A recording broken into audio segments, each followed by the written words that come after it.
SSM's Wednesday Global Africa program brings to you our news stories, exclusive reporting, and SSM perspectives on the day's top news.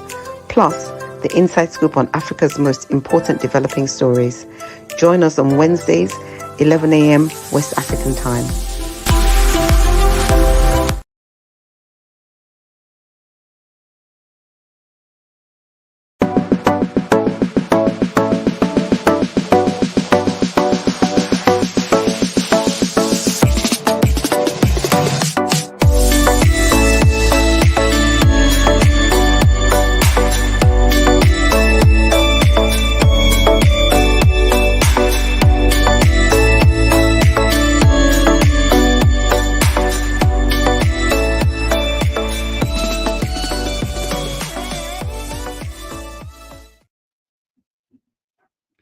Wonderful viewers around the world, you are welcome. You're welcome to SSM Wednesday Global Africa Update. My name is Godwin Iweajunwa, and I'm here with my colleagues from different parts of the world. In Lagos, Nigeria is the Diva. We've missed you for long, Diva. Bidi Nana, how are you this morning? I'm all right. Massive man, good morning. Good morning, our viewers all around the world. Thanks for having us again today. Let's do it like always. Let's do it like always. I know you had wonderful time with your event. You had that special event, the Business Summit. We'll give us some highlights to it when we come. So let's bring in also far away Toronto, Canada, Sir George Chukwu. Sir George, good day to you. We don't know if it's midnight or afternoon or morning. What's it there now? It's very early in the morning. Good morning, Mark Godwin and Bidi Nana, our Diva. It is so good to have you here. Don't you see the smile on my face? Well, viewers from around the world, we want to welcome you to our Wednesday show. George, please hang tight there. You're giving us update from your corner. But before we move on, it's a full house today. Great men and women with us today. Viewers, we have Olayinka Raji from Lagos, Nigeria. Olayinka Raji, we need you today. Today is vital for your information. You're welcome. Thank you. Good morning. Good morning, BD. Good morning, Sir George. Good morning, viewers around the world. Good morning. Good morning. I'm really glad to be here again today. By the way, are you back in Ghana? Because you're looking fresher now than ever. What is going? Are you back in Ghana? The anointing is still on. That's not fresh. Oh, believe me, there was a complete, distinct difference between when he was in Ghana and when he came to Nigeria. His wrinkles came back. When he was in Ghana, he was so fresh like now. Look at him now, he's so fresh. You're welcome. Gentlemen, lady, you are welcome. It's a beautiful Wednesday out here in Milan, Italy. Now, as we say, viewers, it is we are here to put out our various insights on happenings around the world. Let's begin with the fuel situation back home. We can't say if we're not in at home situation. George, me and you were far away, but we were adding our voice. Donkor came up yesterday again and said, "Stop importing fuel. Stop doing whatever you're doing. Come and collect my own fuel." This is Donkor to NNPC oil marketers. There's even a clip to that. George, let me start with you before we play the clip. Is a deliberate sabotage to make this man refine fuel and just leave it there in his tank? George, tell us. Well, you see, this is exactly what I'm talking about when it comes to having solutions to our problem in our country. Okay. Most of the time, the solution is right there looking at us. But because of this insidious kind of ways of thinking, we seem to sabotage ourselves because we don't care about the people. Really, we do not care about the people. Tell me something. You have the greatest refinery in the whole entire world today until another one comes to beat him. he's able to refine the crude oil and give us answer to the questions we've been clamoring for years, exporting our crude, refine it and bring it back. Now, all of a sudden, here we are with the proper solution to our problem right there in our own presence, and then we're sabotaging it. So tell me the reason why NNPC should not be a friend of Dangote. Tell me one reason why they should not be. Is it because the refinery is closing the gaps from where they are chopping money? Is that it? Because I'm asking questions. There is absolutely no reason why all the retailers should not be going to Dangote to get their own crude, the refined crude oil, and we have the very best Bonny Light, of which if they import from other countries, it might be a little cheaper, a little cheaper kind of fuel, or a low quality type of fuel that is refined and is being brought back. Is that the reason? Because they're going to make more money with a cheaper fuel when they bring it back to our country? So it doesn't really make any sense. This man is crying out, and he's been crying out that there has been a systemic problem in our country regarding his ideology in bringing the answers to our problem. Look at people lining up in the gas stations while the fuel is right there. He's refined it. Come take it and sell and make your money. It doesn't make any sense whatsoever. Okay. How can we have a president who is talking about renewed hope when the answers are right there? He will not rise up in his executive power to command the whole entire nation. Listen, here is a refinery. You've been crying about fuel. Go get your fuel over there, sell it to the people at a very reasonable price. Unless it's part of the problem. Yes, we are here out of the country. Let's hear from those inside. I wanted us to first of all here. Sorry, there's a background noise coming from somebody. I don't know who that could be.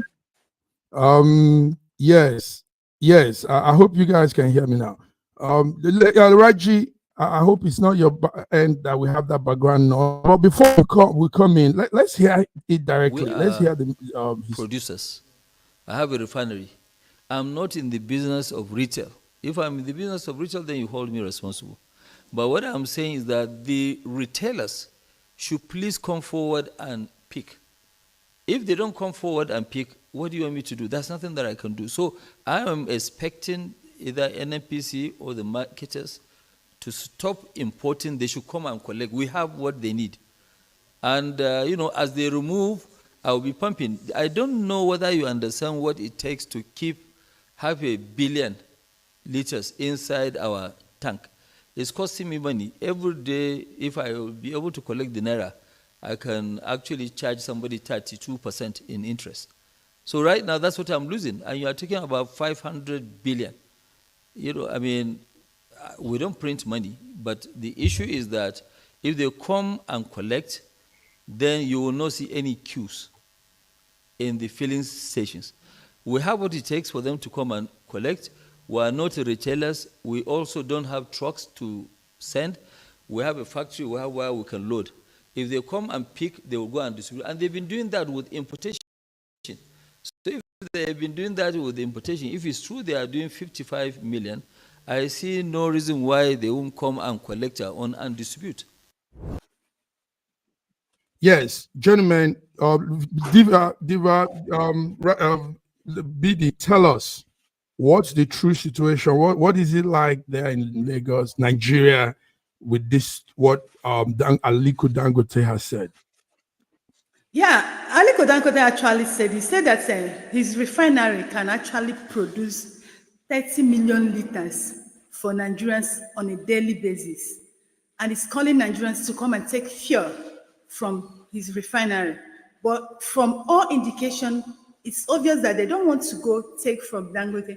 And that's the question Nigerians should be asking. Why are they refusing to go take fuel from Dangote? About early last month, there's a document that surfaced when Dangote is suing Nigerian for importing fuel.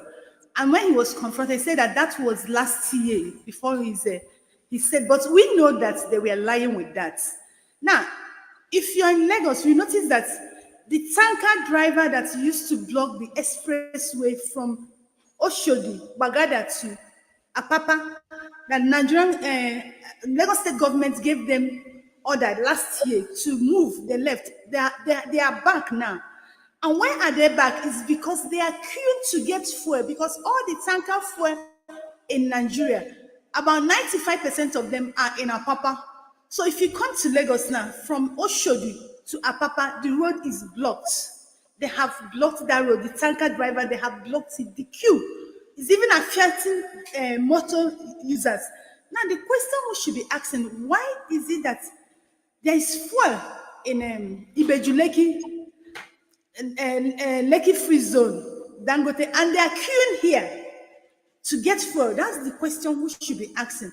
And now, based on what the petroleum marketers have said earlier, they said they fear that Dangote is having intention to monopolize this market. You know, the problem we have in this part of Nigeria is that we don't say the truth. Because if we are the kind of people that say the truth, we will be able to know how we will tackle some issues. They say that Dangote is about to colonize the petroleum industry, the way he has done to the sugar, flour, and spaghetti. That's what he's intending to do. Now, even if he wants to do that, and another thing me I'm suspecting is this: these oil marketers don't want to buy to Dangote, so that they can keep exploiting Nigerians, because when they buy from Dangote, Nigerians will know how much they bought and they expect how much they should sell. But because they don't want that accountability, they prefer to be importing, because when they import, they can come and tell you any price and sell any price. You won't be able to, to ask or demand for any explanation, because you don't even know what they are telling you. So that's what, that's what I think is going on in Nigeria now, because there's fuel in Nigeria and people are killed. As I tell you now, yesterday, I suffered yesterday because I was telling my sister, how can I come and queue to buy fuel 1,200, 1,300? I don't like it. If I'm queuing to buy fuel 300 or 400, but to queue for 3-4 hours, after queuing, I will come and buy fuel for 1,300, 200. I don't. My car is parked. I don't even have fuel. Your car is parked. You don't even have fuel. Viewers, you're listening to our updates on this whole situation. Reggie, there's something I know, and that is, gentlemen, listen to this. When you go into contract with some of these Western nations, like we do with our fuel, we send it out to be refined. Those contracts are not something you abruptly stop. Pam! So maybe the federal government have gone into all these contracts with some countries to refine our fuel, and it's a long-term contract. I mean, government should explain what is happening, because this man can be doing this and they are still taking this thing out. But maybe it's a contract they have that has to expire before they can come back to Dangote. Raju, what do you think? I think BD has put everything very, very clear. As for long-term contracts, it will be a very stupid country to go into a contract that will tie its hands down for too long. You are the supplier of the oil. You can decide that the contract will be for so long, because you are the one supplying the oil, and you are the one doing this direct sale, direct purchase thing. So if there's a refinery that is coming up, because if NNPC themselves have said that their refineries will have been operational by 2023. So a long-term contract should not apply at this point. Should not be a problem at this point. But another problem that I can see is that because we have been importing fuel for too long, there have been so much investment in petrol farms all around Atlas Cove and all around Apapa, expecting fuel to be imported and then to be pumped into those farms. Those farms are now obsolete, are now redundant because we don't have to import fuel. So I think it's one of the reasons why even the NNPC refineries have not come up, because of vested interests who have invested billions of naira, of stolen naira, into petrol camps all around Apapa. If we stop importing, those fuel dumps will be redundant, and that will be a waste of investment. Yes. So I don't know what's I don't know. Yes. Okay. So the businessman has highlighted the financial burden this is holding on him. He says, I don't know whether you understand what it is to have billions of liters of oil inside our tank. George, is there anything you want to add to this? Yeah, because this is what you call pure wickedness. The heart is so deceitful and so wicked. I just don't get it. People are coming up and saying, oh, he wants to hijack, the petroleum industry. He wants to take over, monopolize it. How can he be trying to monopolize it when the government has been playing games with the citizens regarding the refineries that are in Kaduna, or the one that is in Port Harcourt, or the one that is in Warri? What is going on? We're spending billions of naira trying to revive something that has not been, we haven't had any answers. All we hear is promises, and none of them is being fulfilled. People are dying and suffering daily. And then you talking about him trying to monopolize, crude oil industry, while the government is playing games with the people regarding, these refineries. I mean, come on. What is the answer to your question? The man is crying out. Okay, I built one here. Come, take your oil, sell it locally. Let the you know what? If I was in Tinubu's situation, if I was in his position, I will use my executive power to mandate some things, unless him being the petroleum minister also, that the emergence of Dangote's refinery is cutting into whatever they have been doing with our central bank subsidies and all those type of things. Something is going on that the people do not understand, and they're refusing to tell us. Why would NNPC stay right there and doing all these evil things that they are doing, that is so blatant in the eyes of the people, and the president is hands are folded?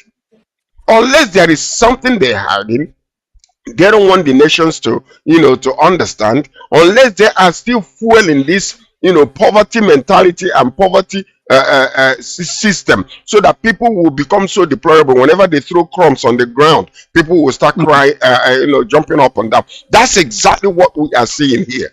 Because you cannot tell me that this man who negotiated, because I can guarantee you he was just thanked by Biden. We're going to talk about it later. What happened with the charges against this this Binance guy? What happened to it? All of a sudden the charges are disappeared. All of a sudden, internationally he's being called to thank him for releasing, to throw away the charges. Something is going on, man.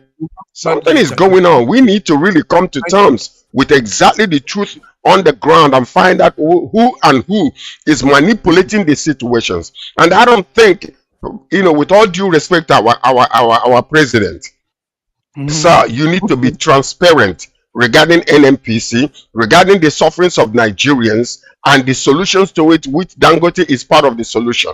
So we need to come up with let's find out exactly what is going on, because something is not right somewhere. Let's find out exactly what's going on. BD, go ahead. You were going to say something. Yes. Yeah, I want to answer Mr. George a little. Now, what is going on? You're saying that the president's supposed to use his executive order and make some statements. Remember, president is into the business of oil. Remember, he was called out for owning the refinery in Malta. Refinery in Malta, Nigerians sells to them, and they sell to Nigeria. So that is business. Secondly, Dangote is now begging Nigerians to come and buy, come and take fuel from him. They have more than enough for Nigerians. When he lost it was when he allowed Nigerian government to be the one to fix the price of his fuel. If Dangote was allowed to fix the price of his PMs, do you understand? That is when he would have that power to crash the price. But he can't sell more than what the Nigerian government is telling him to sell. That was where he started getting it wrong. But because all of them are just interested in exploiting Nigerians, so it's always, it's always a problem. At a time it becomes a problem for them. They are all out to exploit Nigerians. All is in the business. They don't care the life of an average Nigerian. So that is why they're like in a web now. In a web, caught up in the web. Raji, but isn't this part of the equation whereby we are selling crude oil to Dangote in naira, that he may be able to produce it at a cheaper rate and sell it back to the people at a cheaper rate? Because I don't understand all the intricacies behind this whole entire thing. Is mind-boggling. Think about it for one moment.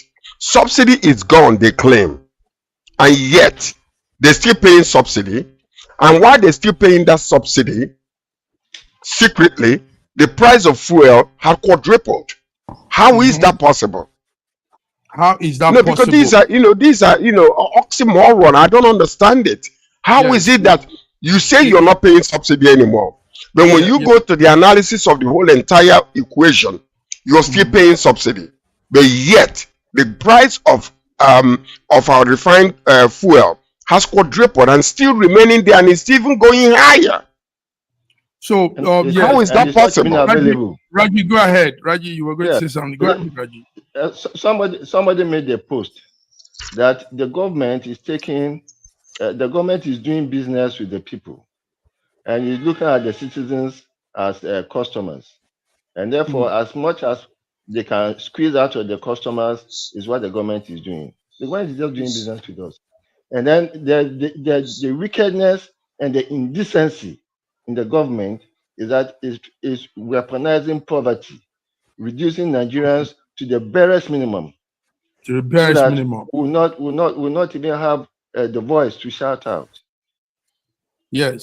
All right, gentlemen. Gentlemen, take note of what BD had, some of the focal points she put out. It's alleged that Tinubu, the family of Tinubu, has hand in the grinder in Malta. So obviously, George, if I have a business that is similar to somebody next to me, I mean, my business has to continue. I asked the question earlier of contracts, conceptual contracts between countries on this refining thing. So maybe those are some of those factors affecting these people from not coming to Dangote for now. So all adds up to the fact that Dangote also needs to do some background check, understand this market this business very well, so that he doesn't run at loss. Viewers, can I say something? Can I say something? Dangote understands the business, but I think he is being stifled from saying some of the things that he knows. Now let me tell you something. If Asiwaju's family is involved in Malta refinery, that is a conflict of interest, and Nigeria needs to investigate that thoroughly to understand. Because if he is a petroleum minister in Nigeria, and the executive president of Nigeria, and he has a Malta refinery that they ship crude oil to. Okay, who is selling that crude oil to Malta refinery? Do we know how much is being paid in that? These are the things we really need to look into, honestly speaking, because it's a little bit, it's delicate, but it's very dicey, especially for the welfare of our country. When the allegation came out, it was played down. The press, everybody stopped talking about it all of a sudden. But the investigation from this end is that it's true. There's a percentage of stake the company has in the Malta grinder. It's a grinder there, not a refinery. Gentlemen, let's move on to the update. There's the update on the power-drunk House of Rep. Honorable Alex Ikwechi, I don't know how you pronounce that, BD, let's hear from you. Yesterday we saw that he was taken in by the police. Yesterday we also saw him giving an apology address. But what for us here, in the West, there's something they do when people give speech. They read the body language. The body language of his apology address didn't show remorse. It rather showed more arrogance, more ego being bloated. But BD, tell us what's happening. What's the new latest on these power drunk honorable? Yeah, the Honorable Alex Ikweche, who assaulted a truck driver that came to deliver something to him. And now the problem with Nigeria is not just abusing or assaulting the guy, but the kind of words he used. He said he will make him disappear and nothing will happen. Do you understand? He will make him disappear and nothing will happen. Now, a lot of Nigerians saying, this is not the first time we are seeing this kind of a thing. It happens in Nigeria every time. We elect these people into power to serve us, and they will turn us, will become their slaves. And not just becoming their slaves, they will humanize us, they will demean us, and make us look like we are not worth existing. Do you understand? This guy, why this truck driver is having cases? Because he didn't collect his phone. We've had cases in Nigeria where all these honorable people, they will bring their police, they will arrest the person, and they'll collect the person's phone. And it will be their word against the person. The person doesn't have anything to prove because he didn't know that this guy would go that far. He thought the guy was just joking with him. A lot of honorable members in Nigeria do this thing. And now the Abga in Abia have, sanctioned him, said that they are not in support of what he did, and they are still investigating. Now, that's where I have problem with Nigerians. In a Western world, when something happens, they are looking for video evidence, audio evidence. But Nigeria is the only country where you will tender a video and audio evidence. They will still be telling you they want to investigate. I don't know what they want to investigate again. Now, this guy has come out to say he's apologizing. He's not apologizing anything, just because he has been exposed. I'm telling you, he's not remorse about what he did. A lot of honorable members are doing this in Nigeria. Honestly, if you ask me for my candid advice, I wish they would use this guy to set an example, to set a signal to other honorable members, because the way they treat Nigerians, I am telling you, once they assume that their office, these are people who are supposed to serve us, speak on our behalf. They treat us as if we don't want anything. I don't think, we are not saying he should be sacked. Nigerians are not asking, but he should be taught a lesson, not just for him alone, so that others will learn. Because a lot of them, you see, our honorable members, our senators, this is how they behave. I am telling you, this is how. Thank you, Raj. Thank you, BD. BD, thank you. George. First and foremost, we have no right whatsoever to say whether this man means his apology or not, because you're not inside of him. You don't know what he's going through. You don't know his stupidity came out openly. So if he's apologizing, you have to give him the benefit of the doubt. We should not condemn him. When his apology was robust, it was clean, it was clear. He apologized. Nobody sanctioned what he did. We still condemn it to the fullest. But to say that he is not sincere, that is a judgment that should not come from here. Because we don't know the person. You don't know what he's going through. You don't know who's called him. You don't know what kind of trouble he might be facing, to make him to bring that apology. So if he's apologizing publicly, let's accept the apology. Now let the law take place and do what the law is supposed to do. So because I don't want to come up in here and start, trying to, determine his psychological state, whether he's this or whether he's not that. He apologized, and that should be what we as the public people have taken, and let the law, take its process and do what they're supposed to do.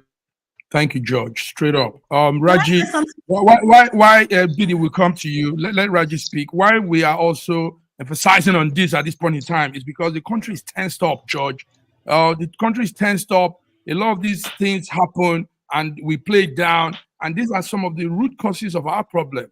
So if this guy could be like a scapegoat, yes, so that other politicians can begin to learn that this is not how you treat people. Raju, what do you think? Yeah, you see, I agree with both speakers. While we may not read meaning to his remorse, whether it was remorseful or not, we should not also want to try to find justification for his actions. What he did was right, was wrong. Let the law take its course. All this we are going to investigate. We are going to investigate. It's just trying to split hairs. The man has come out to apologize. Body language shows a lot. So if there's any punishment due to him, let that go on. But then BD keeps on calling them honorable members. Most of them have no honor at all. So I think they don't deserve that title. No. Now, Honorable can I members. speak now? Yes. Okay, Can go I ahead, speak now? BD. Go ahead. There's this attitude that has actually made us to behave like animals in this part of the world. Each time we keep coming up with, oh, you don't know what the person is going through. You don't know his state of mind. And people use that to be committing a lot of crime. And a popular Ogene musician was killed in Enugu State 2 days ago. Yes. Nigerian police invited him to come and play for them. He finished playing. They invited him from a barrier where he wanted to play. He finished playing, he was there. He played for them without them paying him a dime. He played for them for free. He said he wants to go. They said no. And an Inspector General of Police, Nigerian police, shot him 8 times from the back. And he said it's accidental discharge. It's still in that manner of, you don't know what, we find a way of justifying evil in this part of the world. See, let me tell you, if that guy did not record that thing, if that man did not, that's what I've seen it. I work for all these honorable members and senators, I work for them. If that man had set his police officer, they were not around then, they would collect that fund from that guy. This guy wouldn't have half case. We are not saying they should dismiss him, but they should see. We are media people. When people is talking, you can deduct what the person is saying from the person, the way the person speaks and the person's body language. That guy, it is our culture. Hey, just say sorry now. He never finished. Hasn't he said sorry? Do you understand? And saying sorry does not mean the person mean it. He should pay for what he has done to teach others to listen. Yes, normally, BD, this situation also warrants the Bolt driver to be compensated in the normal sense, because he ran him through some real dirty assault. I mean, hitting him, big bro.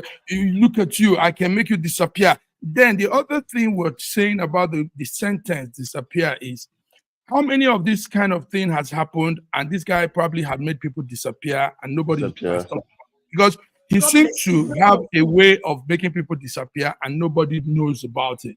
So they need to, apart from this case, they need to also dive in. Let's go check this guy's backyard of his house. Maybe there are some dead bodies there. That's what happens in most cases. Maybe he has made people disappear. And nobody knows about it. So, George, you see, the country is tense. People are angry. People are hungry. People are. I mean, you don't bring this, because these are the same people that adds up to the tense situation in our country. So we should allow them to continue doing this to us, push us to the wall, frustrate us, make us like we're nothing, when we all own the country. We're all part of Nigeria. So nobody is less, nobody is higher. Thank you. Well, you can also tell that he's changed his religion. So when his father is telling him to do some things, what do you expect him to do? Okay. There is a picture of the Igbo traditional musician BD was talking about, and that's the trigger happy. They're always happy, trigger happy. The accidental discharge, they call it, and they just take somebody's life away like that. Well, the person who shot him ought to go to court, and if he's found guilty, he needs to be sentenced to jail. That's it. It doesn't matter. Yes. Thank you. Clear mother. All right, guys. Let's go. Let's go on a short break. It's okay. Yes, we'll be back. Thank you. In a world where news flies around every minute, We need the ability to relate and connect with what matters and stay up to date. Schengen Story Media News Echoes program is Africans in Diaspora and at Home's leading English news network, one of the most trusted, respected sources for news updates on current affairs as they affect global Africa.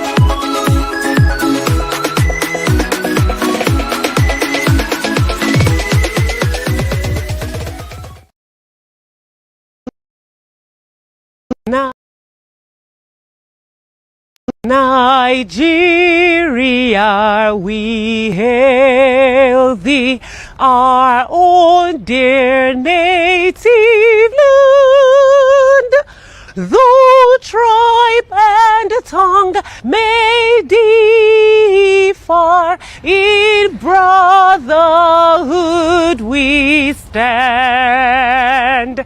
Nigerian soul are proud to serve our sovereign motherland.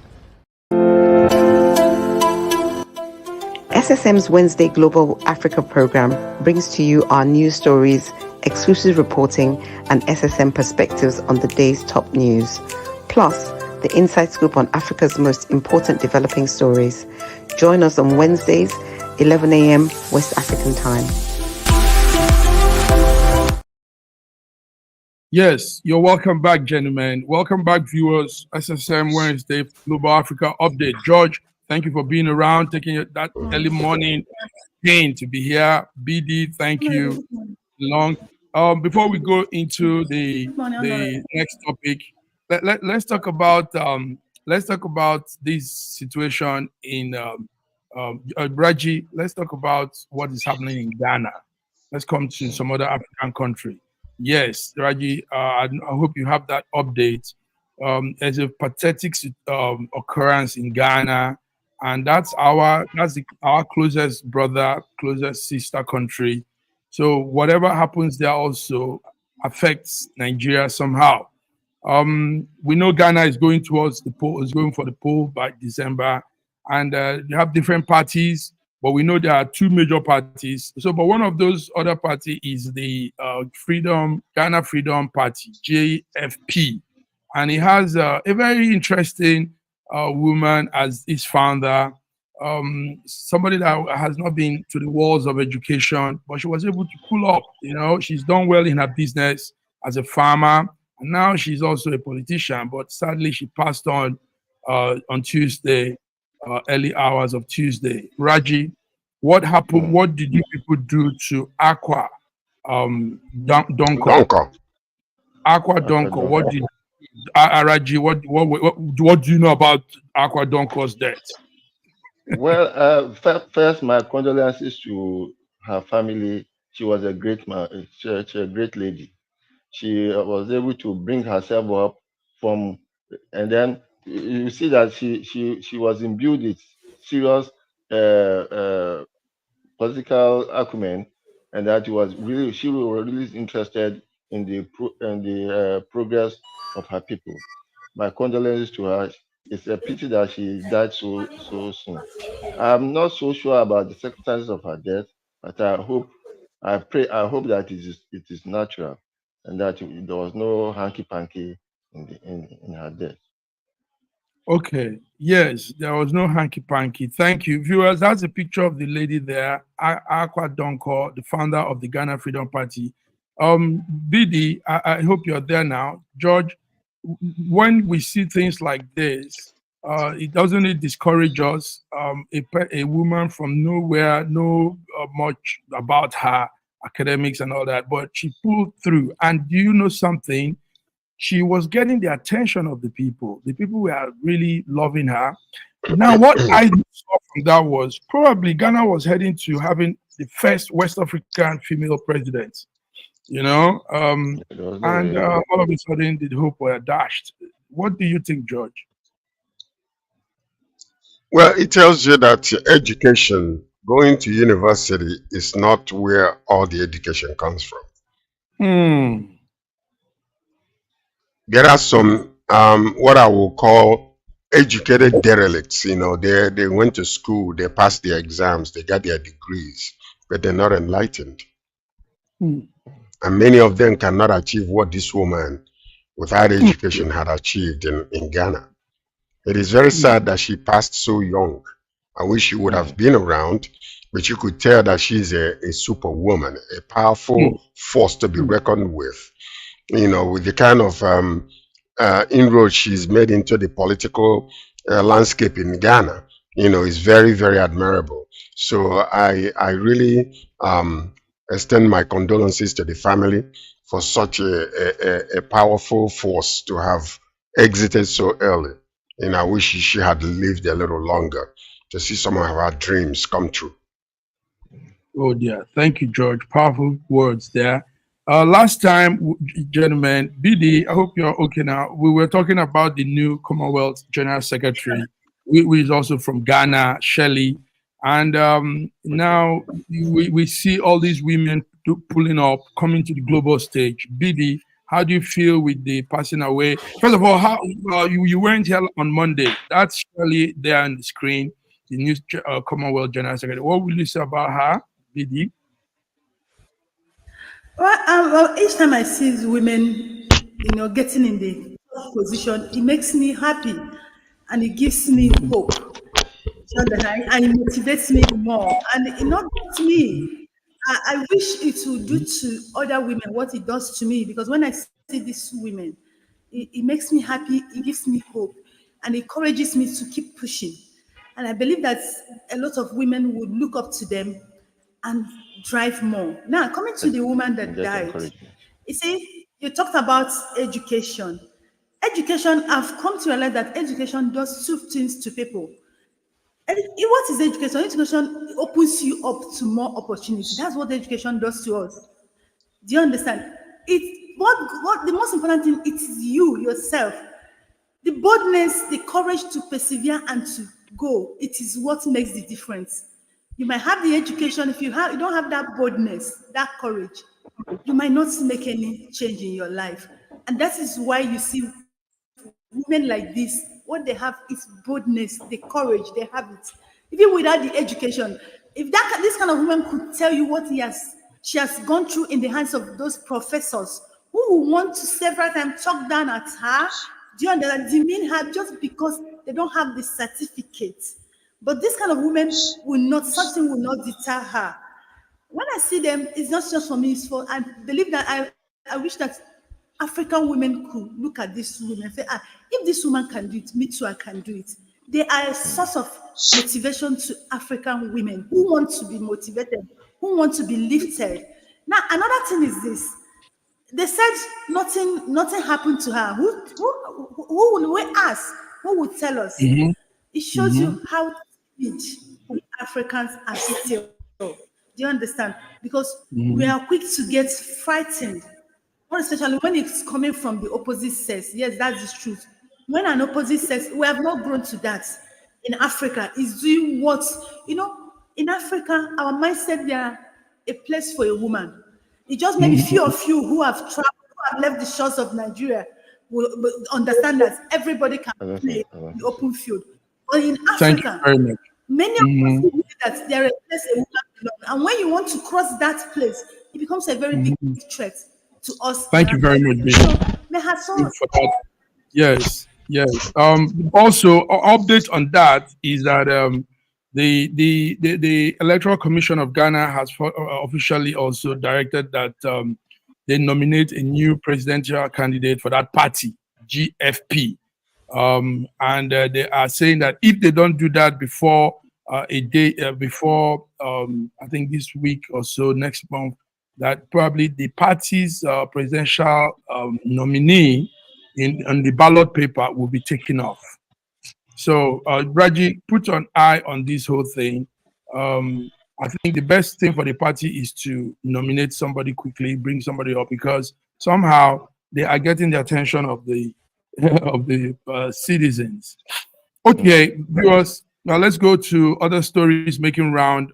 George, you were talking about the Binance executive, Binance executive being let loose, and that was coming from the United States president calling to say, thanking our president for dropping the charges against the Binance executive. That's Gambaya.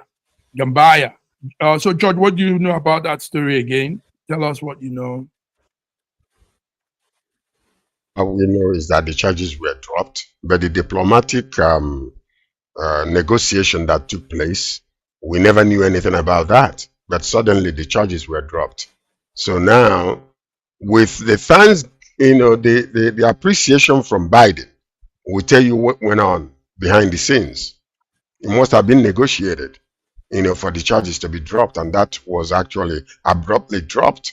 So, and these are the things that we see here that happen sometimes, where unless you have that money, and unless you have the clout, and if it was a regular person that is doing this without a clout or without that kind of money, they would have ended up going to jail. So these are the difference between the haves and the have-nots. So a negotiation must have taken place for him to be released. If Biden is calling and thanking him, thanking our president for doing this. So we cannot put our finger on it. We can only speculate, but we know that something went on. We don't know what it is. That's all I know. I can say. Good one. George. Thank you. Bidi, yes, you're smart. One thing is the guy is an American citizen. Now, if you could remember, we know that American citizens are treated. American government don't play with their citizens abroad. So wherever they may be, whoever it may be, they go out to understand situations and do everything to free them. Tell us, Bidi, what do you know about Gambaya? Yes. Biden, United States President, have thanked President of Nigeria, Bola Ahmed Tinubu, for dropping the case between Tigran Gambaya, who was detained in Nigeria over money laundering, thanking Tinubu.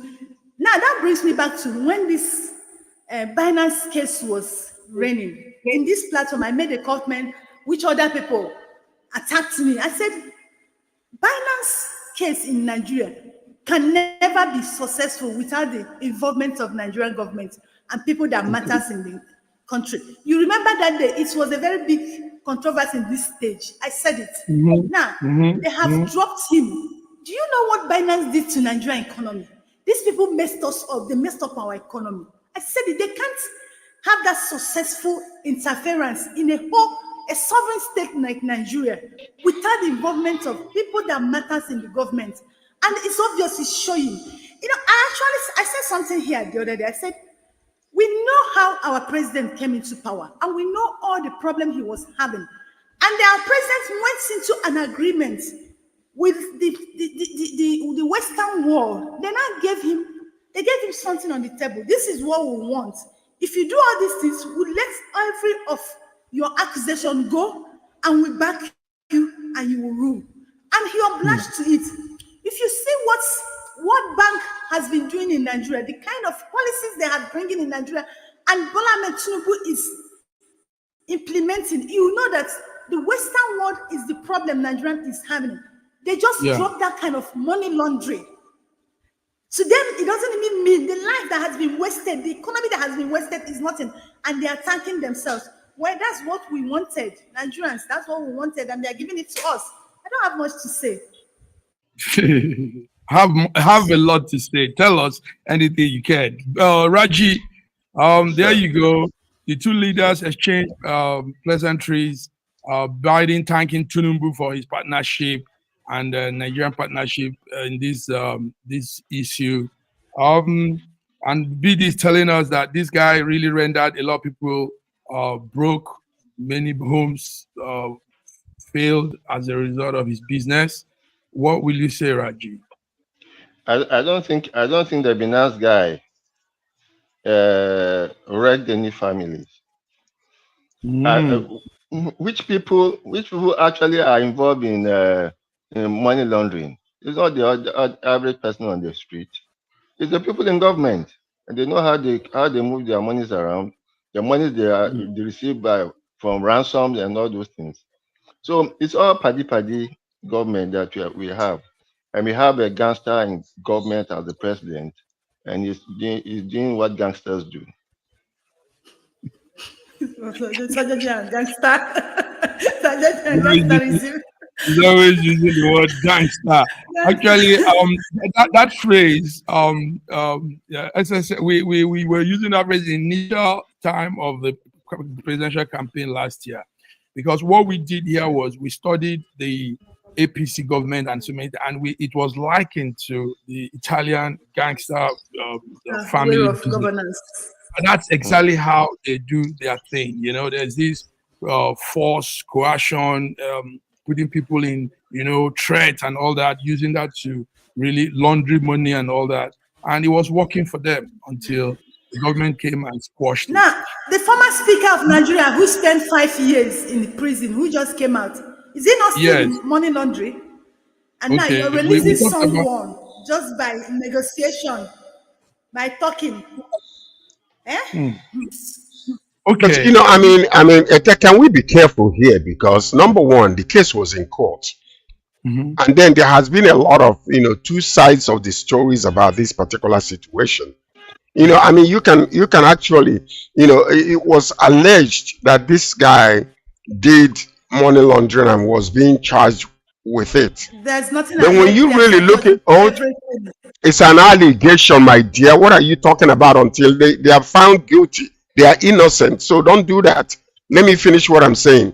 What I'm saying is this particular individual, if you are charging him for money laundering, are there cases, and I'm talking about direct cases where he moved money from Nigeria outside of the country that they know of? Because, remember, the other guy ran away. His partner ran away. And then he is the one that was caught. So, when you look at this whole entire thing, is it likely that a lawyer can come and study that case, can tell us the strength of that particular case? Because we have seen this happen so many times in Nigeria. They arrest somebody and they go looking for charges against the individual, rather than knowing the charges and then using the charges to arrest the person. So is it the same thing? Because we've seen it happen in our country before. I think we should be clear about something. Sir George, it's not as if let me remind you. Hold on. Raji is talking. Go ahead. It's not as if the Binance guy laundered money belonging to Nigeria. The man, they used his system to launder money. He's not criminally involved. It was his system. So the criminals are the people in government who are using the crypto Thank you. Yes. So thank you. That's exactly the analysis that was brought up, by a lawyer earlier. So this is exactly it. All right, gentlemen. Let's move on. We all were in this country, and we saw how everything unfolded. Nigerian government actually dropped that laundering case against them. They dropped it. It was not. It's okay, it's okay. Yes. I know the passion you bring to news updates, BD. Thank you. But gentlemen, let's move on. George, something is going well, and you said that last time. The aviation minister and the aviation ministry seems to be pulling up real strong. Festus Keyamo has said that he vows to end high airline mortality rate in Nigeria. That a lot of airlines come within few months, few years, bam, they close up again. So he has seen the reasons. He's doing his best, and this confirms George giving him that thumbs up when we were talking about reshuffling and bringing who's doing the job. So let's talk about Keyamo, gentlemen. Let's talk about the airline business, Nigerian Ministry of Aviation. What do you say? George will speak last because I know this is guy and he's excited to talk about him. So let's hear from Raji. Raji, is it true that Keyamo is some hard work there? The major problem of the airline industry is first the taxes that the government imposes on them, and then more importantly, the cost of aviation fuel. Okay. Now, if they can get all the aviation fuel by arrangement with Dangote, it will be perfect. Because at the time, the airlines were trying to find a way that they will be importing their own aviation fuel, because it is a very, very important factor in the business. Very Cost of important aviation fuel. Yes. in the business. If that cost is unstable, the business will collapse. Thank you. So what he did is come up with a statistics of Nigerian domestic travel and all that. He said, we are one in Africa, the passengers, the flow of movement. He said a lot of things. And he said he was able to look at why is it that these airlines don't last? So far, Air Peace is not doing bad. BD, tell us. Yeah, he said so. He said so, and he said the statistics they gave, they said over 40 years we have lost 100 airlines, starting from Concord, Bayview, Senate, so many of them, so all of them have gone down. Now, from what Raji said and the analysis they gave, they pointed two major things that is the problem: taxes and aviation fuel. Now, when you look at those two things, it's in our hands. It's in the hands of Nigeria. We have crude. We produce this aviation fuel. Why have we decided to sell it in exorbitant prices to our airline? Now, why are we overtaxing our airlines? The truth is in our hands. Now, he has said it. We know how to give a lip service in this part of the world. It's not as if it's an international thing. Yes, international world bring their own. But if we in Nigeria decided to, that's part of thing my business summit addresses, enable environment for people to do business in Nigeria. If Nigerian government decides to make aviation fuel available for the aviation aerospace, if they decided to reduce their tax, these things Festus Keyamo is saying, it has been drastically taken care of. But no, we are the government who always focuses on tax. And I won't blame us. Everybody will talk on what he believes. Our sitting president is a man of tax. Everything about him is tax. So that is where they have to meet with him, discuss with him, tell him, sir, Presido, let's leave the taxing now in aviation. Yeah. Let's stabilize them. Let's bring the aviation fuel down for them. Let's stabilize it. We have the markets. We have the crowd. Focusing on Nigerians alone, we will make money. If we reduce these two things, the aviation family will stabilize. That is it. That is it. George, I know you're waiting to speak. Yes, the minister looks like he's doing his job. And this also shows that when you put the right person at the right place, they deliver, So, but what we'll be having is putting the square peg on the round hole and having all these clueless arrangement. George, tell us, what do you know about Keyamo? Well, I mean, he gave you analysis. That tells you that this is a man that wants to look into the analysis of the problem and to understand what the solutions can be. He gave you statistical analysis. He's saying that Nigeria, the route between Lagos and Abuja is more than 80% of what the flights that are taking place. Nigerians are the most traveled people in the world. They have taken advantage of us. And the reason why I believe that they have taken advantage of us is they wanted to make sure that there is no Nigerian aircraft or airways that are flying so that they can impose on us everything that they do. And if you travel any other place in the world, there are sales. Only with Nigeria, you will never find any type of special coming in or going out of Nigeria. It's been so long that this has been happening. And most of these international companies, listen to this. When Bidi was talking about taxes, she's right. Because you see, a lot of countries, what they do, they subsidize their airlines.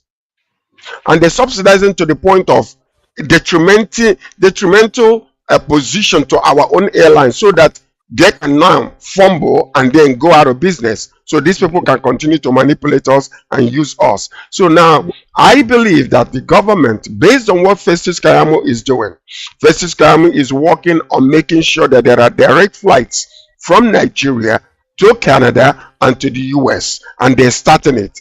And they have already gone so far to do that.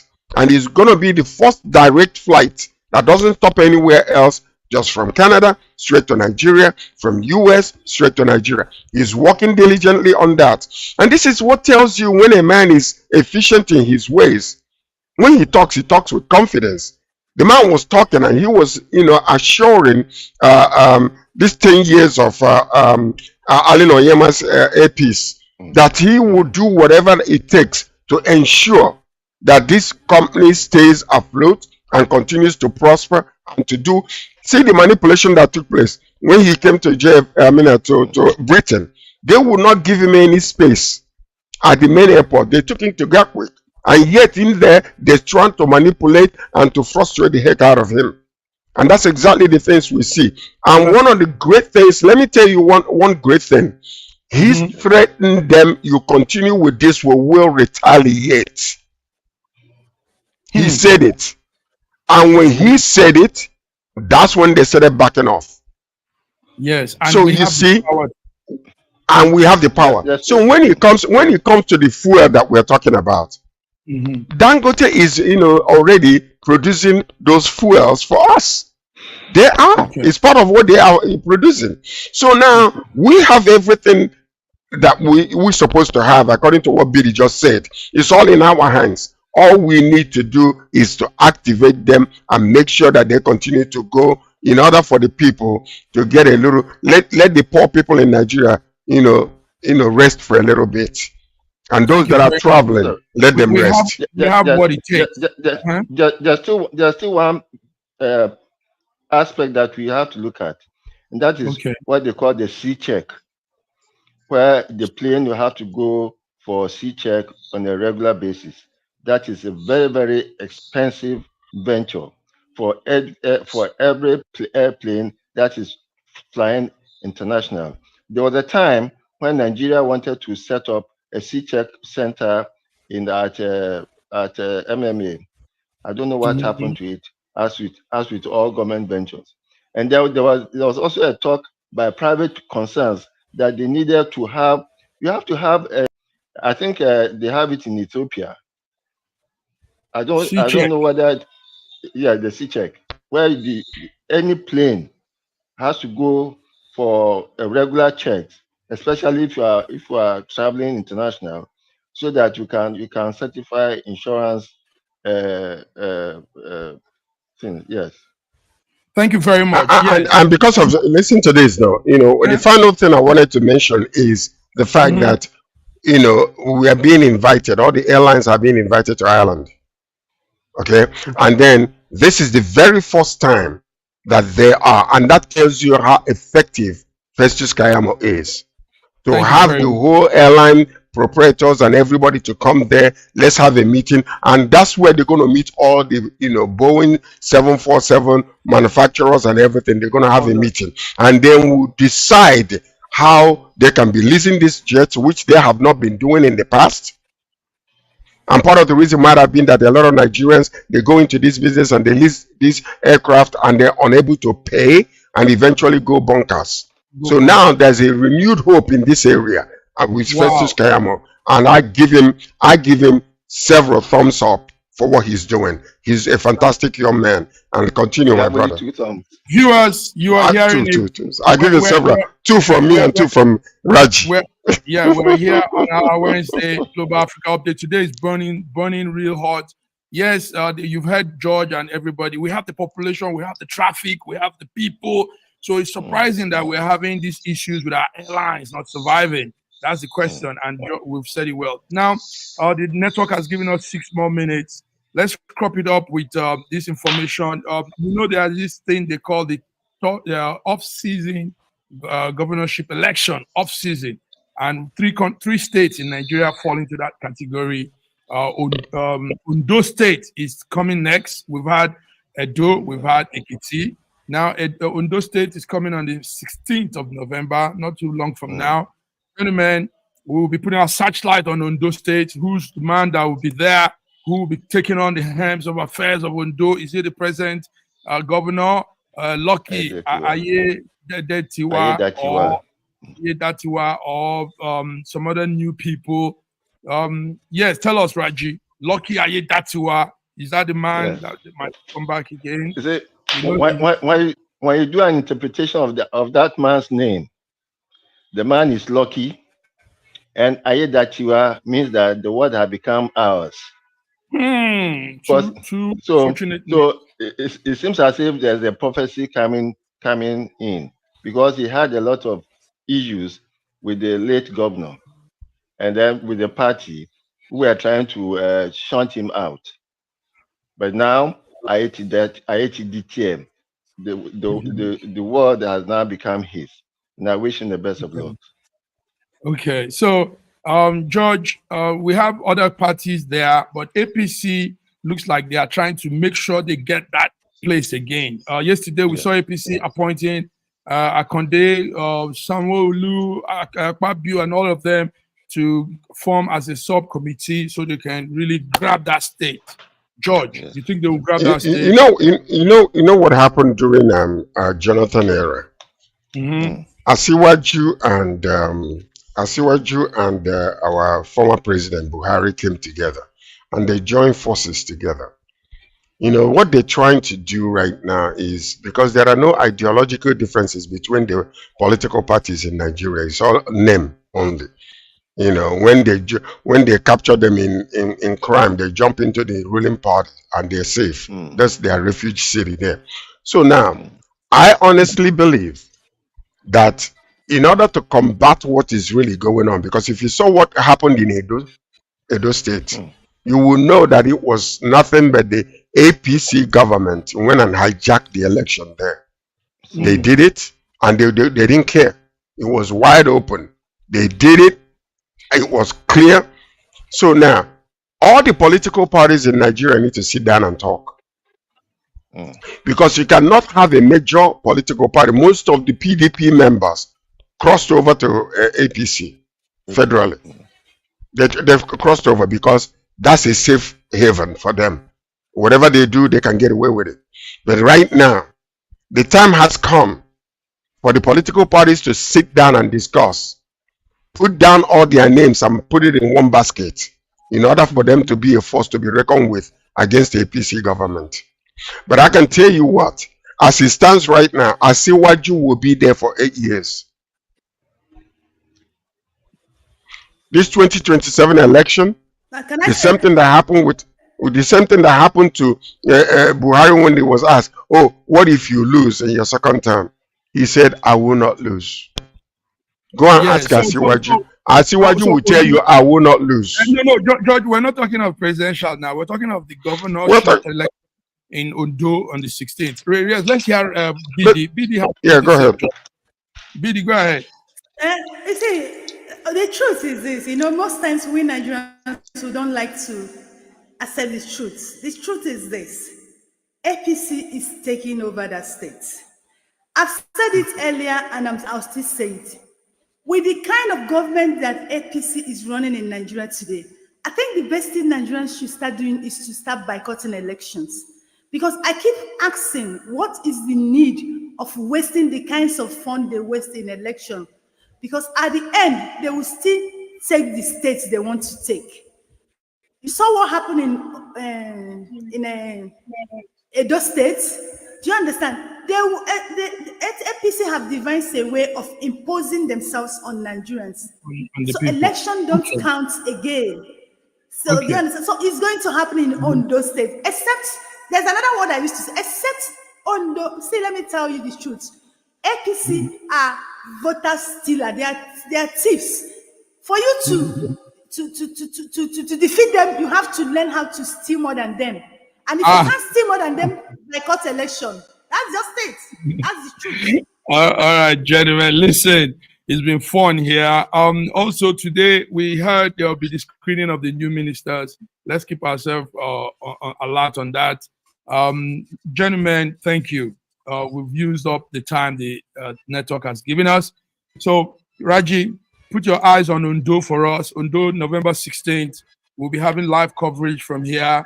Also, we'll be looking at the Ghana election in December. We'll be looking at every other thing. George, Friday, we're coming to talk about United States. People setting the ballot boxes on fire. Can you imagine? We thought America has passed that fraudulent, criminal-minded time. So setting ballot boxes on fire is a new one now. But viewers, we have come, we've done it, and we're happy you were all through with us. Thank you, George. Thank you, BD. Thank you, Raji. Until we come again on Friday, God bless you all. Bye-bye. SSM's Wednesday Global Africa program brings to you our news stories, exclusive reporting, and SSM perspectives on the day's top news. Plus, the inside scoop on Africa's most important developing stories. Join us on Wednesdays, 11 a.m. West African time.